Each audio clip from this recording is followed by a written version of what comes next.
Alright guys, full of coming to you with another video. Shout outs to the whole LDBC. So in this video, man, I kind of want to acknowledge like the African Cup of Nations, but kind of acknowledge why so badly I wanted Senegal to win, and just my evaluation of the game itself. Now, you know, the game was on Friday, and I know I'm a little bit late for my reaction to that game, but it is what it is. But one of the reasons why I definitely wanted Senegal to win is, for one, I have family, of course, rooted in Senegal. So, of course, I still remember going on holidays to Senegal to visit family. So, of course, I wanted them to win, you know. The reason number two, I know this is a wrong reason, but it is what it is. And I'm going to explain the reason why I wanted, why I feel this way in just a minute. And later on in this video, basically. Reason number two, didn't want the Arabs to win, I didn't want the Arabs to take the tournament, for obvious reasons. I didn't want the Arabs to take the tournament, the most obvious reason is the racism, and I'm going to explain that in a second, as I said. But the way the game was played, I kind of understood what was going to happen. At the beginning of the game, 5 minutes into the game,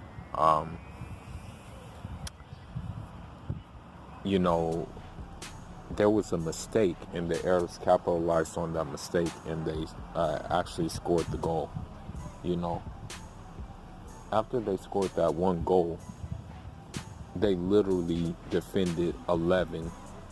They literally parked the bus at the other side of the field. They did not try to attack whatsoever. They scored one goal and they parked the bus. That's all they did the whole game. So with Senegal, it was very difficult to try to break the defense. It's very difficult to play when when basically 21 dudes are in the box, like at one time. It's very difficult to play like that. Because, football is all about space and time. That's what the game is about. Space and time. And if you don't have the space and don't have time, it's very difficult. So what you're left with is shooting the ball outside the box, meaning that your chances of making a shot are slimmer, because everybody knows that most soccer goals come from inside of the box. Most of them do. But you do have guys who shoot screamers, and they'll shoot from outside of the box. But for the most part, goals come from inside of the box. So once Algeria played this way, Senegal was attacking endlessly. They were endlessly attacking. Every single last player on Algeria's team was defending, as I said. Even the attackers were defending. They were not trying to mount a counterattack whatsoever. Jose Mourinho, the coach that we know of, that's his how should I say it? That's his specialty. That's his thing, that, he'll, like he did that with Inter Milan and the Bayern Munich Champions League final. He pretty much parked the bus, and then Diego Milito got his goals. Now let's realize something. Samuel Eto'o, one of the best attackers, one of the most prolific attackers, he actually played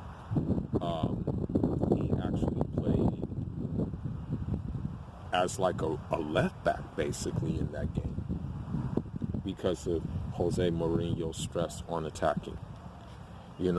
So mean, Senegal had chances. Don't get me wrong. There were times where Senegal could have been more composed and could have like put one home, but it just didn't happen. You know, it really didn't happen.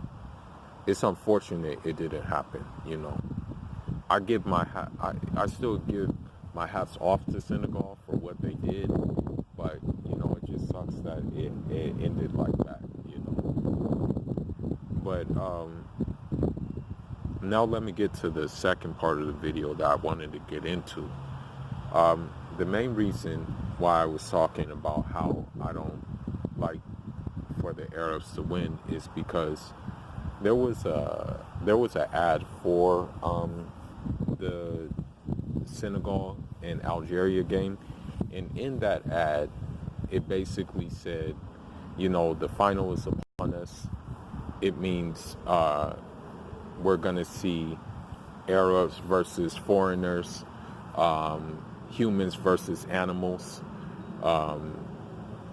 Muslims versus paganists, basically is the word that was used.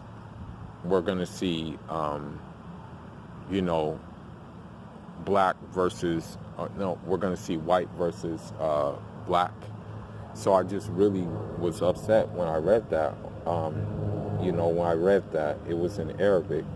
And I was like, yeah, we got to whoop their asses, you know. And another incident happened too, right, you know, in France. And I just got word from my cousin that it happened. You know, because like, you know, there was a fever for, you know, most West Africans, of course, were going for Senegal. Of course, they wanted Senegal to win. You know, if you were a Nigerian and, you know, Nigerian came in third place, but if you were like Nigerian, if you were Malian, if you were Cape Verdean, if you were Guinean, if you were Guinea-Bissauan, if you were Ivorian, you were going for Senegal, you know, by default. So what happened in France is there was a Guinean who was going for Senegal, and there was a altercation. I don't know what it was. There was an altercation, but the altercation resulted in him getting killed, and he got killed by hooligans, and those hooligans, of course, were Arabs, you know, or I should say Arab/Berber. And so this is the reason why I really don't get on with them, you know, is because they don't show themselves to be anything else. Like, I can't throw all of them under the bus, but for the most part, the majority of them have this way of thinking in their mind. You know, this is how they move. This is how they operate. You know, a lot of them have that mentality. I would say like a small minority don't have that mentality. So, like, the fact that, you know, this happened is very unfortunate, and it makes me really upset as well. Like that, like they would just go so far as to, you know, like that it got to a point that they killed dude, you know. And so with that being said, you know, all I can say is, you know, may the Most High give his family like peace. May the Most High give his family patience, you know, with their loss.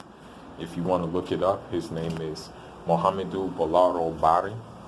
You can look that up, you know, and see what happened. You know, just press translate, because the article, most of it is in French, you know. And yeah, man, this is the reason why I definitely wanted them to win too, you know, because this would be another show in itself, or another video in itself. The thing is that, you know, for the most part, if you look at North Africa, you know, in France, they would be classified as Arab, you know. In France, they're classified as Arab, or they call them Boer, you know, they call them Boer. That's the slang name for Arab in France. But historically speaking, what they are Arabized. You know, they just adopted the Arab language and they adopted the Arab culture, and they just ran with it. But for the most part, in Tunisia, in Libya, in Morocco, in Algeria, most of those people, and Egypt even included, most of those people were Berbers. And then the admixture of the Arabs came in. The Arabs intermarried because usually, most of the time, what happened is that, like, when the Arabs would go on conquest, like, they didn't, 9 times out of 10, they didn't really bring their women with them. You know what I mean? That's usually what happened. So, a lot of the and I don't want to get too much into detail about this, but I'm just going to give my piece, my spill. Um, a lot of the quote unquote conscious community, a lot of the pro-black Pan-African community will say things like, "Oh, you're following a religion in which enslaved us and stuff like that, and this, that, and the other, and you're following an Arab deity." But that's why it's important to read, because the thing is that 90, I would say, like a good, like maybe like more than half of the Arabs today are nothing more than, what's a good word? Arabized. Like, because the original Arabs were black-skinned people, you know. If you know how to read Arabic and stuff like that and look at the chronicles, they were described as like black-skinned people.